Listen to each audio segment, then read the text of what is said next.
What is up, everybody? I'm your Legendary Commander, and welcome back to Baldur's Gate 3. In this video, we're going to talk about Thunderwave and how to use it, how to be effective. So, Thunderwave is 2d8 thunder damage, and does a 15-foot cube. Not radius, cube, which actually makes it smaller than Shatter. As a level 1 spell, and base classes are Druid, Bard, Sorcerer, and Wizard. Yes, I know some of those aren't in Baldur's Gate, but they will probably be later.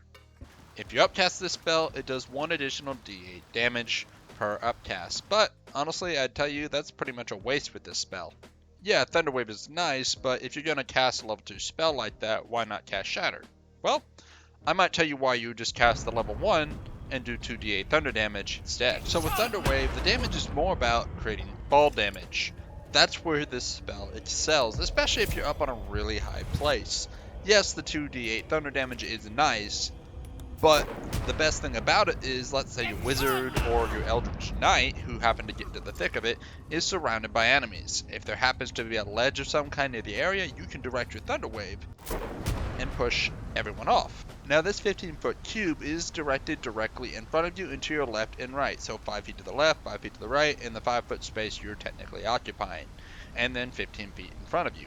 At least by Baldur's Gate standards. D&D might be a little different. Anything caught in that area is going to be making a Constitution saving throw. And my exact measurements on how far people get pushed, well, that's kind of up in the air because I've seen people get pushed really far, and I've also seen people get pushed like 10 feet like you're supposed to. Particularly animated armors and stuff not wanting to get thrown, while before I have shoved people very far with Thunderwave. So what would this spell be good for?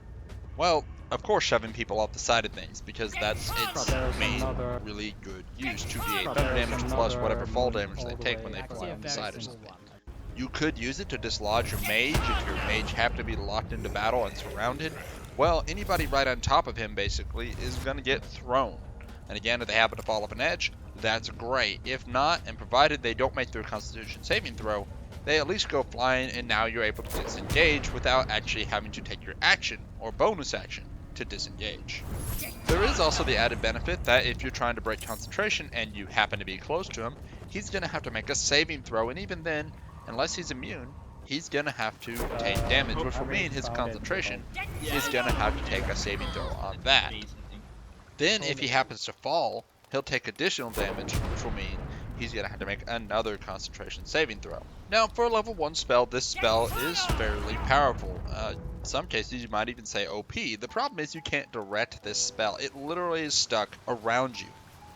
When you're wanting to use this spell, unfortunately, any allies that happen to be around you, if you can't maneuver it just right, they're going to get caught in it because you can't get the guys 10 feet in front of you without getting the guy 5 feet in front of you, because it originates from you and it pivots on your character's location, which means you could end up knocking your own characters off the side of something. So Thunderwave has a very limited use in this case. Sometimes it might be necessary, and if it is, go ahead and do it. It might be the only thing you can do.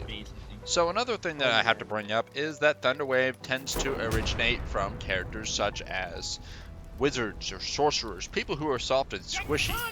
And while it might be nice to run up and use Thunderwave, using a wizard, sorcerer, or anybody like that means most of the time certain death. However, if you can fit this on an eldritch knight, I totally suggest having it. The great spell to have for somebody with a high AC who goes into battle, gets surrounded, and then can just force everyone away. Especially if you can knock some people off the side in the process. Now, I'm not saying don't put this spell on any of your casters. Totally go ahead and put it on your casters if you have an open space available. It's better to have it and not need it than need it and not have it. Especially if someone happens to get all up on your mage.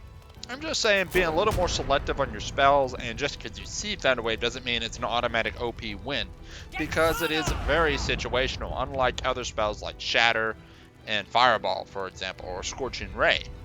And while I realize those are all level 2 spells, I'm just putting it out there. This spell can be very strong when it's in a correct situation, however, it can also lead to a lot of issues in the inability to use the spell effectively or at all.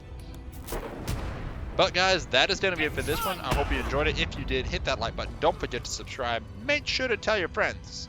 But y'all take care. And I'll catch you next time.